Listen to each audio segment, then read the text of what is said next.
출애굽기 21장. 이것은 네가 백성들 앞에 두어야 할 율례들이다. 만약 네가 히브리 종을 사면 그는 6년 동안 너를 섬겨야 한다. 그러나 7년째에는 그가 대가 없이 자유롭게 나갈 것이다. 만약 그가 혼자 왔다면 나갈 때도 혼자 갈 것이요. 올 때 아내를 데리고 왔다면 아내도 그와 함께 나갈 것이다. 만약 주인이 아내를 짝지어 주어 아내가 아들이나 딸을 낳았다면 그 여자와 자식들은 주인의 것이요 그 남자만 나갈 것이다. 그러나 그 종이 허심탄회하게 내가 내 주인과 내 아내와 자식들을 사랑하니 나가고 싶지 않다라고 하면 그 주인은 그를 데리고 재판장에게 가야 할 것이다. 또한 문이나 문 기둥으로 데리고 가서 그 귀를 송곳으로 뚫어라. 그러면 그는 영원히 그 주인을 섬기게 될 것이다. 어떤 사람이 자기 딸을 종으로 팔면 그 종은 남종처럼 자유롭게 나가지 못할 것이다. 주인이 자기가 가지려고 산 그 여종을 기뻐하지 않으면 주인은 여종을 속량해 주어야 한다. 그가 그 여종을 속였기에 이방 민족에 팔아넘길 권리는 없다. 그가 만약 자기 아들에게 주려고 산 것이라면 그는 그 종을 딸처럼 대해야 할 것이다. 만약 그가 다른 아내를 들인다 해도 그는 그 여종에게서 먹을 것, 입을 것, 그리고 아내 될 권리를 제한할 수 없다. 만약 그가 이 세 가지를 여종에게 해줄 수 없다면 여종은 대가 없이 자유롭게 나갈 것이다. 누구든 사람을 쳐 죽이는 사람은 반드시 죽여야 한다. 다만 의도적으로 일부러 죽인 것이 아니고 하나님께서 그의 손에 넘겨주신 일이면 그는 내가 정해놓은 곳으로 도망치게 해야 한다. 그러나 치밀한 계획하에 죽인 것이면 그를 내 제단에서 끌어내어 죽여야 한다. 누구든 자기 부모를 공격하는 사람은 반드시 죽여야 한다. 누구든 남을 유괴해 팔거나 계속 데리고 있거나 하는 사람은 반드시 죽여야 한다. 누구든 자기 부모를 저주하는 사람은 반드시 죽여야 한다. 싸우다가 돌이나 주먹으로 쳤는데 상대방이 죽지 않고 드러눕게 됐다가 다시 일어나 지팡이를 짚고 다니게 되면 진 사람이 책임질 필요는 없지만 다친 사람의 시간에 대해 손해를 보상하고 그를 완전히 낫게 해야 한다. 어떤 사람이 자기 남종이나 여종을 막대기로 때려 죽이면 벌을 받아야 한다. 그러나 그 종이 하루 이틀 뒤에 일어나면 벌받지 않을 것이다. 종은 자기 재산이기 때문이다. 사람들이 싸우다가 아이벤 여자를 다치게 해서 낙태를 했으나 그 여자가 다치지 않았다면 가해자는 그 여자의 남편이 정한 대로 벌을 받아야 한다. 그리고 또한 재판관들이 결정한 값을 지불해야 한다. 그런데 여자가 다치게 되면 목숨에는 목숨으로, 눈에는 눈으로, 이에는 이로, 손에는 손으로, 발에는 발로, 화상에는 화상으로, 상처에는 상처로, 채찍질에는 채찍질로 갚아주어라. 남종이나 여종의 눈을 쳐서 실명하게 되면 그 눈에 대한 보상으로 종을 놓아주어야 한다. 또 남종이나 여종의 이를 부러뜨리면 이에 대한 보상으로 종을 놓아주어야 한다. 소가 남자나 여자를 들이받아 죽이면 그 소를 돌로 쳐 죽이고 그 고기는 먹지 말아야 한다. 하지만 소 주인의 책임은 없다. 그러나 그 소가 들이받는 버릇이 있는데 주인이 경고를 받고서도 우리에 가두지 않아 남자나 여자를 죽인 것이라면 그 소를 돌로 쳐 죽이고 주인도 역시 죽여야 한다. 그러나 그에게 배상금을 요구하면 요구하는 배상금을 지불하고 자기 목숨을 구속할 수 있다. 소가 아들이나 딸을 들이받았을 때도 이 율례는 적용된다. 소가 남종이나 여종을 들이받은 경우에는 소주인이 그 종의 주인에게 은 30세겔을 지불해야 하고 소는 돌로 쳐 죽여야 한다. 구덩이를 열어놓거나 구덩이를 파고 덮어놓지 않아서 소나 나귀가 거기에 빠지면 구덩이 주인은 손에 보상을 해 그 가축의 주인에게 돈을 줄 것이요 죽은 짐승은 구덩이 주인의 것이 된다. 소가 소를 다치게 해 결국 하나가 죽게 되면 그 주인들은 살아있는 소를 팔아 그 돈을 나눠 갖고 죽은 소도 나눠 가진다. 그러나 그 소가 들이받기로 유명한데 주인이 우리에 가둬놓지 않은 것이라면 그는 그 대신에 소로 갚아주어야 하고 죽은 소는 그의 것이 될 것이다. 누가복음 24장. 그 주의 첫날 이른 새벽에 여인들은 준비한 향품을 가지고 무덤으로 갔습니다. 그런데 무덤 입구를 막은 돌덩이가 굴려져 있는 것을 발견했습니다. 그래서 그들이 안으로 들어가 보니 주 예수의 시신이 없었습니다. 그들이 이 일에 대해 어찌해야 할지 몰라 당황하고 있는데 빛나는 옷을 입은 두 사람이 갑자기 그들 곁에 섰습니다. 여인들은 너무 무서워 얼굴을 땅에 대고 엎드렸습니다. 그러자 그 사람들이 말했습니다. 살아계신 분을 왜 죽은 사람들 사이에서 찾고 있느냐? 그분은 여기 계시지 않고 살아나셨다. 예수께서 갈릴리에서 너희와 함께 계실 때 하신 말씀을 기억해보라.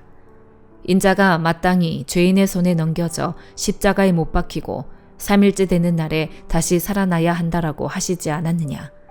여인들은 예수의 말씀을 기억했습니다. 여인들은 무덤에서 돌아와 11 제자들과 다른 모든 사람들에게 이 사실을 모두 알렸습니다. 그들은 막달라 마리아, 요한나, 야고보의 어머니 마리아였습니다.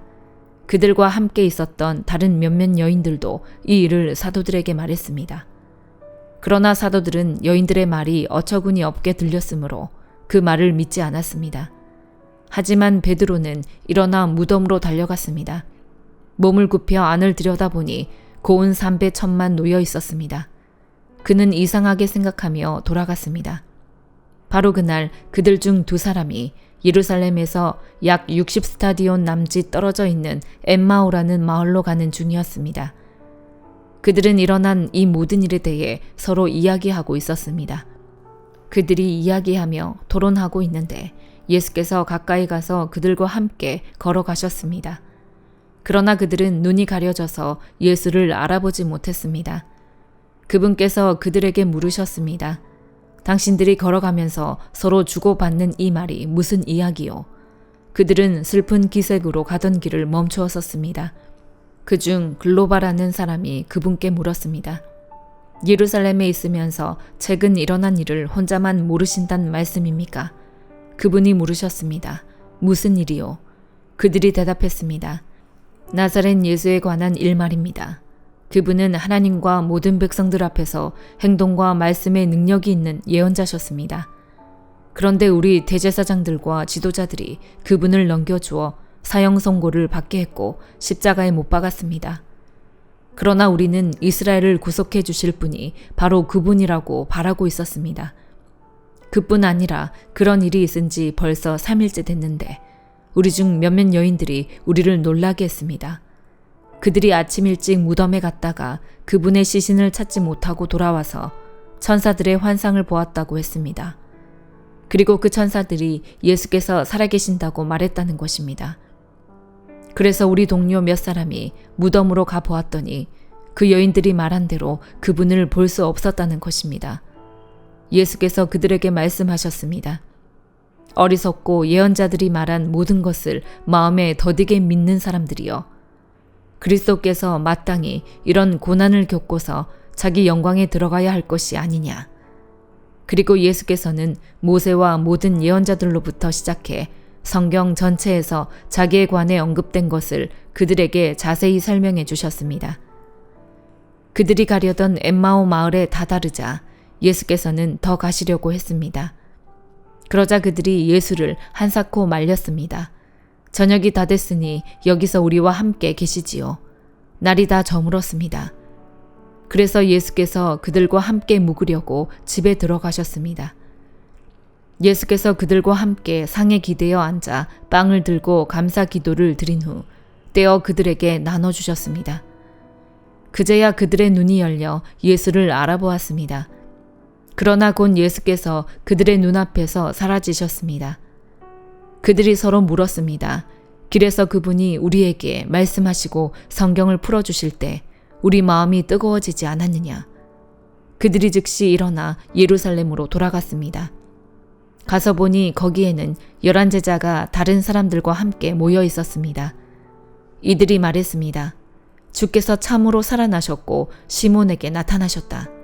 그러자 그 두 사람도 길에서 있었던 일과 예수께서 빵을 떼어 주실 때 그들이 그분을 알아본 일을 이야기해 주었습니다. 그들이 아직 이런 이야기를 하고 있을 때 예수께서 바로 그들 사이에 나타나셔서 말씀하셨습니다. 너희에게 평화가 있으라. 그들은 유령을 본 줄 알고 놀라며 무서워했습니다. 예수께서 그들에게 말씀하셨습니다. 어째서 두려워하며 마음에 의심이 일어나느냐. 내 손과 내 발을 보라. 바로 나다. 나를 만져보고 쳐다보라. 유령은 살과 뼈가 없다. 그러나 너희가 보다시피 나는 있지 않느냐. 예수께서는 이렇게 말씀하시고 그 손과 발을 보여주셨습니다. 그들은 너무 기쁘고 놀라워 오히려 믿기지 않았습니다. 그때 예수께서 그들에게 물으셨습니다. 여기에 먹을 것이 좀 있느냐? 그들은 구운 생선 한 토막을 갖다 드렸습니다. 그러자 예수께서는 그들 앞에서 생선을 가져다가 잡수셨습니다. 예수께서 그들에게 말씀하셨습니다. 내가 전에 너희와 함께 있을 때 모세의 율법과 예언서와 시편에서 나에 대해 기록된 모든 일이 마땅히 이루어져야 한다고 너희에게 말한 것이 바로 이것이다. 그리고 예수께서 그들의 마음을 열어 성경을 깨닫게 해주셨습니다. 예수께서 그들에게 말씀하셨습니다. 이렇게 기록돼 있다.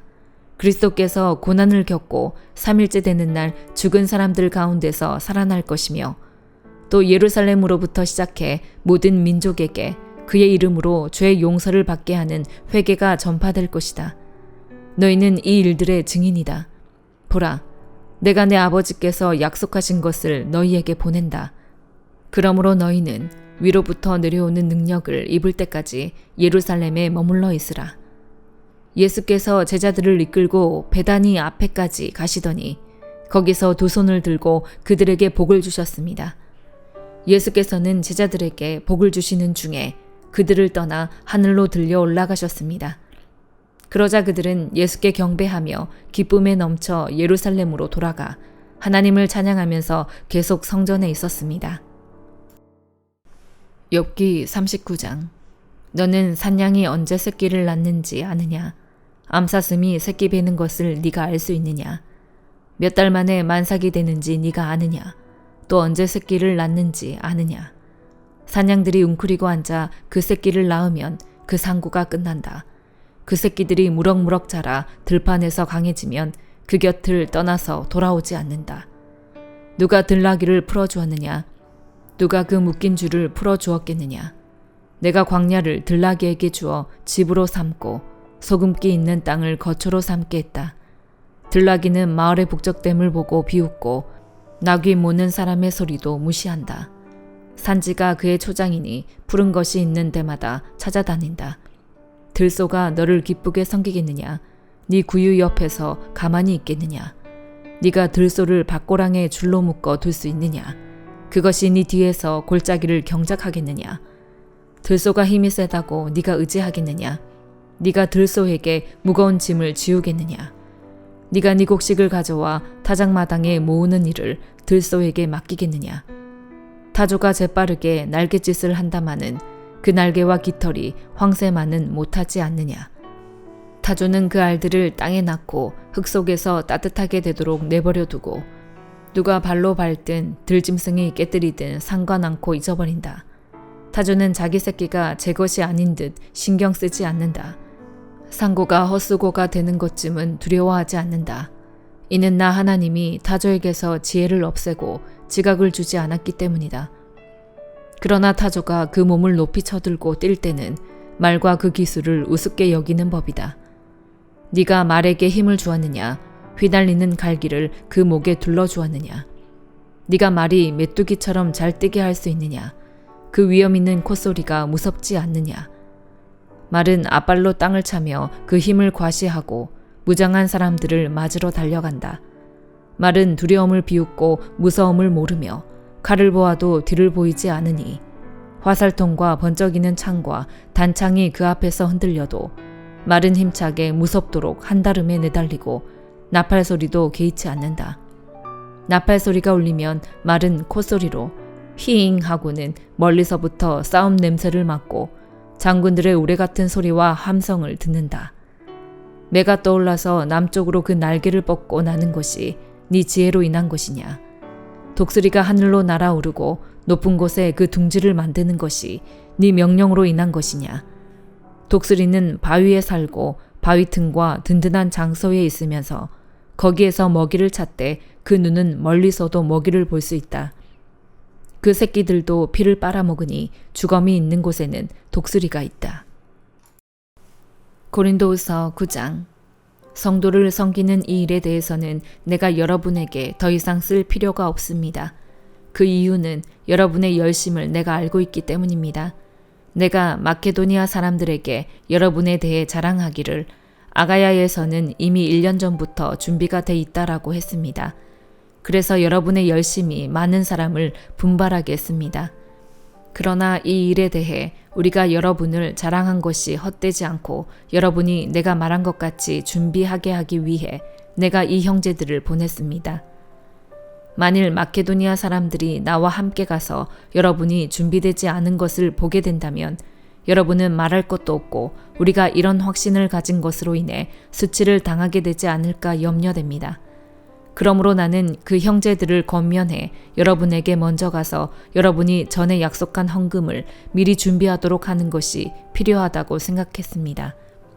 이렇게 해야 이 준비된 것이 인색함으로 한 것이 아니라 자발적으로 한 것이 될 것입니다. 이것이 바로 적게 심는 사람은 적게 거두고 많이 심는 사람은 많이 거둔다는 말입니다. 각자 마음에 정한 대로 하되 아까워하거나 억지로 하지 마십시오. 하나님께서는 기쁨으로 내는 사람을 사랑하십니다. 하나님은 여러분에게 모든 은혜를 넘치게 하실 수 있는 분이십니다. 이는 여러분으로 하여금 모든 일에 항상 넉넉해서 모든 선한 일을 넘치도록 하게 하시려는 것입니다. 기록되기를 그가 흩어 가난한 사람들에게 주셨으니 그의 의가 영원토록 있도다라고 한 것과 같습니다. 심는 사람에게 씨와 먹을 양식을 주시는 하나님께서는 여러분에게 심을 씨를 주시고 풍성하게 하시고 많은 열매를 거두게 하실 것입니다. 여러분은 모든 일에 풍성하게 될 것입니다. 바로 그 풍성한 헌금이 우리를 통해 전달되므로 사람들로 하여금 하나님께 감사드리게 할 것입니다. 이 봉사의 직무는 성도들의 궁핍을 채워줄 뿐 아니라 하나님께 드리는 많은 감사로 인해 더욱 풍성하게 될 것입니다. 이 직무의 증거를 통해 그들은 여러분이 그리스도의 복음을 고백하고 순종한다는 것과 그들에게나 다른 모든 사람에게 대한 여러분의 넉넉한 헌금으로 인해 하나님께 영광을 돌릴 것입니다. 또한 그들은 여러분을 위해 간구하며 여러분에게 주신 하나님의 넘치는 은혜로 인해 여러분을 사모합니다. 말로 다할 수 없는 은사를 주시는 하나님께 감사를 드립니다. 아멘.